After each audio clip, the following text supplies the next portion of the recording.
Assalamualaikum warahmatullahi wabarakatuh. Sahabat beriman yang dirahmati Allah, kisah nasib babi setelah dibuang Nabi Nuh menjadi salah satu mitos yang sangat sering diceritakan di berbagai budaya di seluruh dunia. Namun, apakah kisah ini benar-benar terjadi atau hanya visi belaka? Inilah yang menjadi perdebatan di kalangan para ahli dan peneliti. Menurut kisah yang diceritakan, kisahnya seperti ini. Namun sebelum lanjut, jangan lupa dukung channel ini dengan cara like, subscribe, nyalakan lonceng notifikasi, dan tonton sampai selesai. Sahabat beriman, pada masa Nabi Nuh, manusia telah menjauhi ajaran yang benar, kejahatan merajalela, dan hati mereka penuh dengan perbuatan buruk. Hanya Nabi Nuhlah yang tetap setia kepada Allah Subhanahu wa Ta'ala. Nabi Nuh membangun sebuah kapal yang nantinya akan menjadi satu-satunya sarana penyelamatan dari banjir besar yang akan datang. Nabi Nuh dan pengikutnya dengan tekun berusaha membangun sebuah kapal yang besar. Kapal ini juga diisi hewan-hewan yang nantinya akan menjadi bekal untuk kehidupan setelah banjir. Namun, bau yang tidak enak dan kotoran hewan mengganggu orang-orang yang berada di kapal tersebut. Ekspresi serius Nabi Nuh berkata, "Kita sedang dihadapkan pada ujian dari Allah. Kapal ini merupakan satu-satunya jalan keselamatan kita, tetapi kotoran hewan telah menciptakan ketidaknyamanan. Saya akan berdoa kepada Allah untuk mendapatkan petunjuk dalam masalah ini."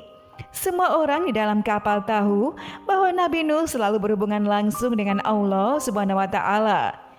Dengan kesabaran mereka menunggu harapan akan adanya jalan keluar dari situasi tersebut. Nabi Nuh merendahkan diri dan berdoa, "Ya Allah, kami membutuhkan petunjuk-Mu.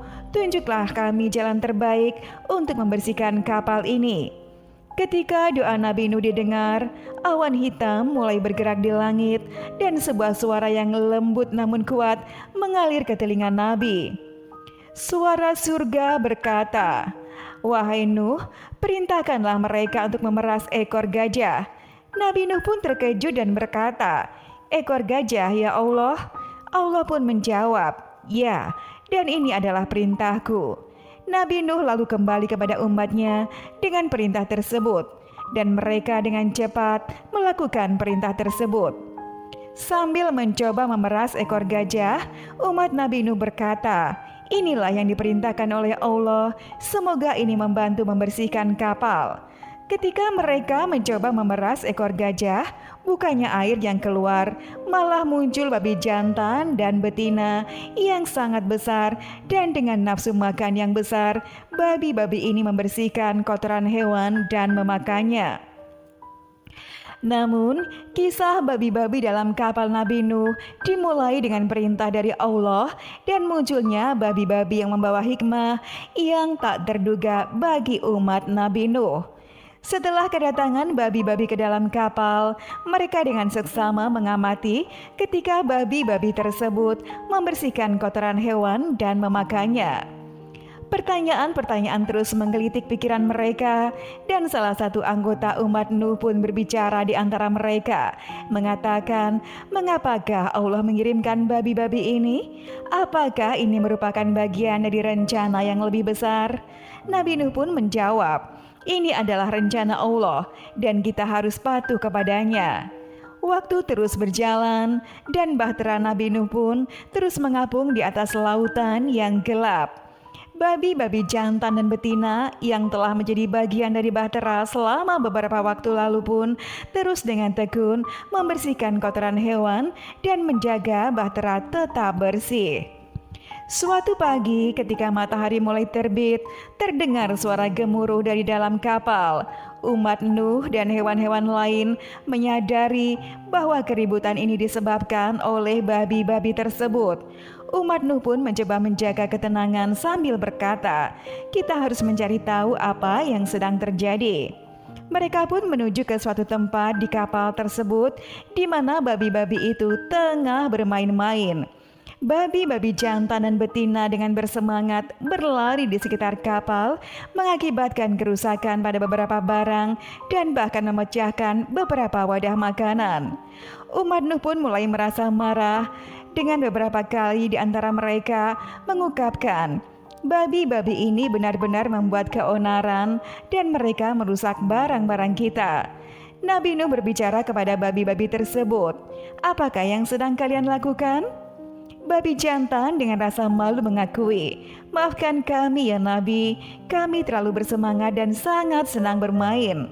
Babi betina pun merasa menyesal dan menyampaikan, kami tidak bermaksud merusak. Nabi Nuh termenung sejenak kemudian tersenyum dengan bijaksana. Kalian adalah makhluk Allah yang baik dan telah membantu kita dalam banyak hal. Namun, kita harus belajar untuk mengendalikan kegembiraan sekalipun. Marilah kita bersama-sama menjaga perdamaian di kapal ini. Allah kemudian berbicara melalui suara surga dan Nabi Nuh pun menerima perintah tersebut dan berkata, saya akan mematuhi perintahmu ya Allah. Itu sangatlah bijaksana dan perlu kita ketahui bahwa kita tidak boleh melawan perintah Allah. Meskipun dengan hati yang berat, umat Nuh pun bersama-sama dengan Nabi Nuh membawa babi-babi itu ke tepi kapal. Setelah babi-babi itu dibuang ke laut, umat Nuh merasakan kehilangan. Mereka juga menyadari bahwa perintah Allah harus diikuti tanpa keraguan. Babi-babi itu pun dilemparkan ke laut dan kapal Nabi Nuh pun melanjutkan perjalanan. Meskipun perasaan sedih ada di hati mereka, mereka juga menyadari bahwa ada hikmah dalam peristiwa tersebut. Nabi Nuh memberikan pelajaran kepada mereka bahwa semua kita harus selalu tunduk kepada perintah dan kehendak Allah Subhanahu wa Ta'ala. Ketika akhirnya mereka menginjak kaki di daratan kering setelah berlayar di laut, mereka bersatu dalam rasa syukur dan mengucapkan, Alhamdulillah kita selamat. Nabi Nuh pun mengangkat tangan dan bersyukur kepada Allah. Ini adalah pelajaran yang menggetarkan hati dan sejarah yang tidak ada bukti yang menunjukkan bahwa babi-babi yang dibuang oleh Nabi Nuh mampu bertahan hidup dan berkembang biak. Selain itu, babi-babi modern memiliki karakteristik genetik yang berbeda dengan babi-babi purba yang mungkin ada pada masa Nabi Nuh. Sahabat beriman, meskipun kisah ini tidak memiliki dasar yang kuat dalam ilmu pengetahuan, namun kisah ini tetap menjadi bagian dari mitologi dan cerita rakyat di berbagai budaya di seluruh dunia.